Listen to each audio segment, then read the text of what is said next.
ଦେବୀ ଲକ୍ଷ୍ମୀ ଏବଂ ନମ୍ର ଚାଷୀଙ୍କ ପରୀକ୍ଷା। ଏକ ଜ୍ଞାନର କାହାଣୀ।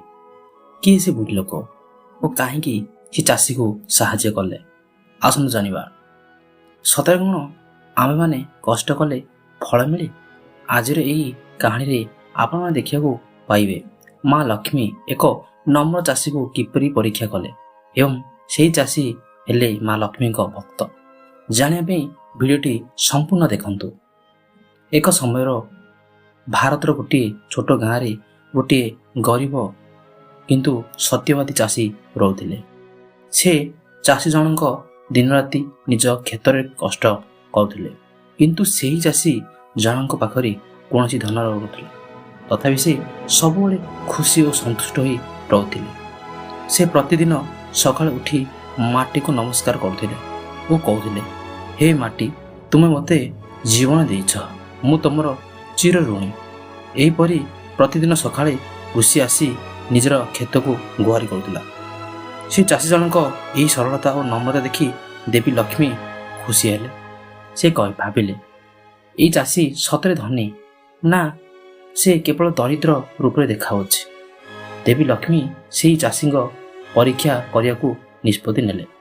ଗୋଟିଏ ଦିନ ଦେବୀ ଲକ୍ଷ୍ମୀ ଏକ ବୁଢ଼ୀ ମହିଳାର ବେଶ ନେଇ ସେହି ଗାଁକୁ ଆସିଲେ। ସେ ବହୁତ କ୍ଳାନ୍ତ ଓ ଭୋକିଲା ଦେଖାଯାଉଥିଲେ। ସେ ଚାଷୀଙ୍କ ଘରକୁ ଯାଇ କହିଲେ, ପୁଅ, ମୋତେ ଟିକେ ଖାଇବା ପାଇଁ ମିଳିବ କି? ମୁଁ ବହୁତ ଭୋକରେ ଆସିଛି, ବହୁତ ଦିନ ହେଲା କିଛି ଖାଇନାହିଁ।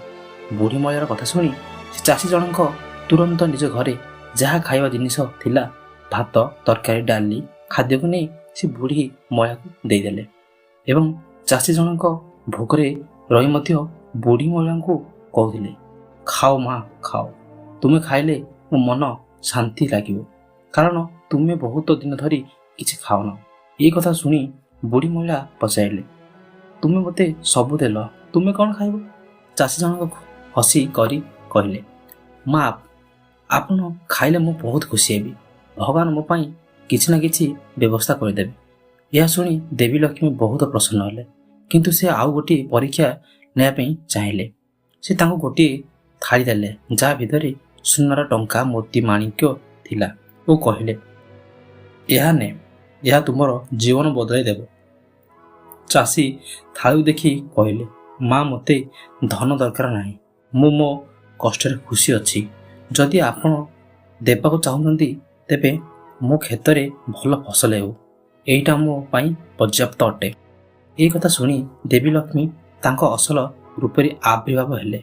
ସମସ୍ତ ଘର ଆଲୋକିତ ହୋଇଗଲା। ଚାଷୀ ଆଶ୍ଚର୍ଯ୍ୟ ହୋଇ ନମସ୍କାର କଲେ। ଦେବୀ କହିଲେ, ତୁମେ ସତରେ ଧନୀ, ତୁମ ମନ ଧନୀ ଅଟେ। ଯେଉଁଠି ସନ୍ତୋଷ ଓ ଦୟା ରହେ ସେଠି ମୁଁ ସଦା ସର୍ବଦା ବାସ କରେ। ଦେବୀ ଲକ୍ଷ୍ମୀ ଚାଷୀଙ୍କୁ ଆଶୀର୍ବାଦ କଲେ, କହିଲେ, ତୁମେ କ୍ଷେତ ସର୍ବଦା ପରିପୂର୍ଣ୍ଣ ରହିବ, ତୁମ ଘରେ କେବେ ଅଭାବ ହେବ ନାହିଁ। ସେ ଦିନଠାରୁ ଚାଷୀଙ୍କ ଜୀବନ ଧୀରେ ଧୀରେ ସୁଖମୟ ହେବାକୁ ଲାଗିଲା। ସେ ଚାଷୀ ଜଣକ ଧନୀ ହେଲେ, କିନ୍ତୁ କେବେ ମଧ୍ୟ ତାଙ୍କ ନମ୍ରତା ଓ ସରଳତାକୁ ଭୁଲିଲେ ନାହିଁ। ଆମ୍ଭେ ଏହି କାରଣ ଶିଖିଲେ, ସତ୍ୟ ଧନ ହେଉଛି ସନ୍ତୋଷ ଓ ନମ୍ରତା। ଯେଉଁଠି ଦୟା ଓ ସତ୍ୟ ରହେ ସେଠି ଭଗବାନ ବାସ କରନ୍ତି।